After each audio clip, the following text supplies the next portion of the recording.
Hello. അപ്പോൾ ഇന്നൊരു off day in my ലൈഫാണേ.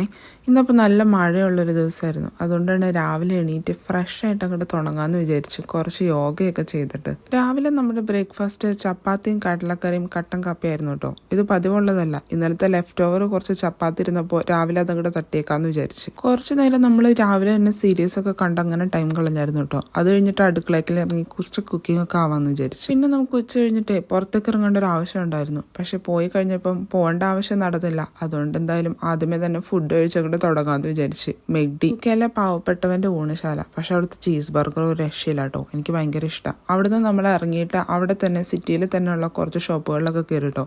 ആദ്യം ഹോം ഡെക്കർ ഷോപ്പിലായിരുന്നു കയറിയത്. എന്തിനാ കയറിയെന്ന് അറിയില്ല. എന്തായാലും കാണാനൊക്കെ നല്ല ഭംഗിയുണ്ട്. എല്ലാ സാധനങ്ങളും ഇങ്ങനെ കണ്ട് നടക്കുന്നത് എനിക്ക് ഭയങ്കര ഇഷ്ടം കേട്ടോ.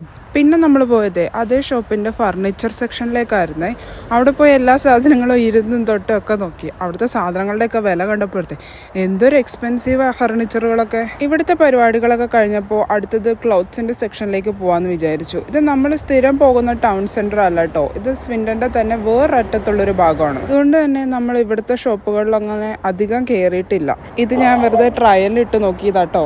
പിന്നെ 2-3 ഉടുപ്പുകൾ കൂടെ ട്രൈ ചെയ്ത് നോക്കിയായിരുന്നു കേട്ടോ. എല്ലാത്തിൻ്റെയും വില വെച്ച് നോക്കിയാൽ ഒന്നും അത്ര വെറുത്താന്ന് തോന്നാത്തതുകൊണ്ട് ഒന്നും നമ്മൾ വാങ്ങിച്ചില്ല. പക്ഷെ കാണാൻ നല്ല ഭംഗിയുള്ളൊരു ബാഗ് എന്തായാലും ഞാൻ കണ്ടുവച്ചിട്ടുണ്ട്. അടുത്തവണ പോകുമ്പോൾ അത് പൊക്കണമെന്ന് വിചാരിക്കുന്നു. വൈകുന്നേരം ഒരു 7 മണിയോടുകൂടി ഇവിടുത്തെ ഷോപ്പുകൾ മുഴുവൻ അടയ്ക്കും കേട്ടോ. പിന്നെ ഒരു ശോകമൂകത. അതുകൊണ്ട് നമ്മൾ വീഡിയോ പിടിച്ചേക്കാമെന്ന് വിചാരിച്ചു. അപ്പോൾ ഇന്നത്തെ വീഡിയോ ഇഷ്ടപ്പെട്ടു എന്ന് വിചാരിക്കുന്നു. അപ്പോൾ പുതിയൊരു വീഡിയോ ആയിട്ട് കാണുന്നത് വരെ ബൈ.